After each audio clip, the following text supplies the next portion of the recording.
Pretty well.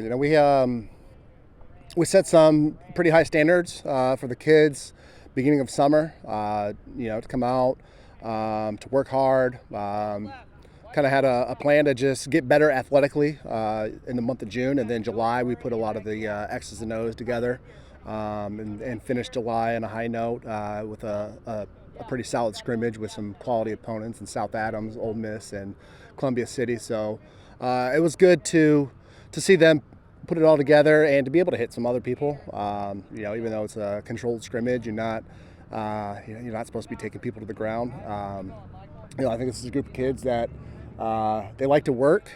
They've shown that.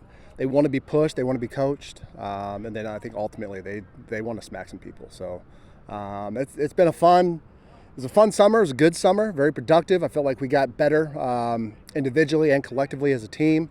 And we're just really excited to get things going officially here on day one. Well, I remember when we talked at Media Day a couple of weeks ago, you mentioned how you got 4 or 5 guys coming back on the offensive line. You got Bucks on the defensive line, really anchoring that side of the ball. Just how do you feel like having that continuity will help, especially because, games are won and lost at the line of scrimmage? Yeah, amen. That's kind of where we're at as a program. We are entering a season with more experience up front on the offensive side than we've had in quite some time. I think that's definitely showed. It definitely showed when we ran the ball in the scrimmage at the end of July. And then defensively, when you got someone with the ability, athleticism that Christian Buxton brings to the table, that's a good place to kind of mold your defense around. We got our entire back end. The secondary guys, I think 6 or 7 or top 7 or 8 kids are back from last year, so we have a lot of experience. Having Colin Weber back, a senior linebacker who's back from season-ending injury last year. He's a physical specimen. He loves to hit. He's your throwback. Find the ball, go get it, and destroy it. He brings a physical presence that. Couple that with some kids around him that can fly around the field that like contact. It makes, it's a recipe for potentially a pretty good defensive front. Michael said that it sounds like the QB position is still up in the air a little bit. What do you like from the guys who have tried to prove they are worthy of being that number 1 quarterback so far? Number one, I love the fact that they're pushing each other. They are easily coachable right now. But they're out here competing every day, and at the same time, they're rooting for each other. When you have quarterbacks, anybody at any position that are battling for that one spot, and they can support each other while they know they're competing with each other, that just makes everybody around them better, makes themselves better. So, we're really pleased with the summer that they had, the growth that they've shown, maturity-wise, emotionally.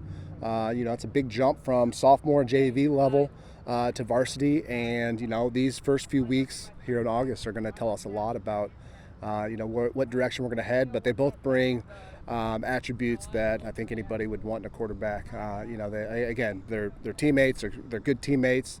They're students of the game. They're always wanting to learn, always asking questions. You're starting to see that confidence, them taking control of the offenses around them.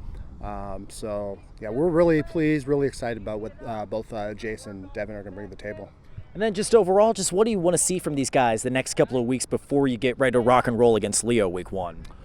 Just continuing, what we instilled in them this summer. That's to work hard, to show up with an attitude of trying to get better each and every day, individually and then collectively. We're going to start a little bit more. I shouldn't say start, but we are going to have some more X's and O's, some more film sessions, do a little bit more studying of the game here these next few weeks, particularly this week, next week, heading into our season. We're physically, we need to amp it up a notch. If that's possible, I'm sure I know it's possible. But then, from the mental standpoint, I think having the kids learn how to watch film, what to look for, not just to look for their highlights, but to look at other kids playing their position, to look at the opponent playing that position opposite them. We've got our our next 3 weeks are going to be big and helping, especially our young kids, learn how to study the game to become better.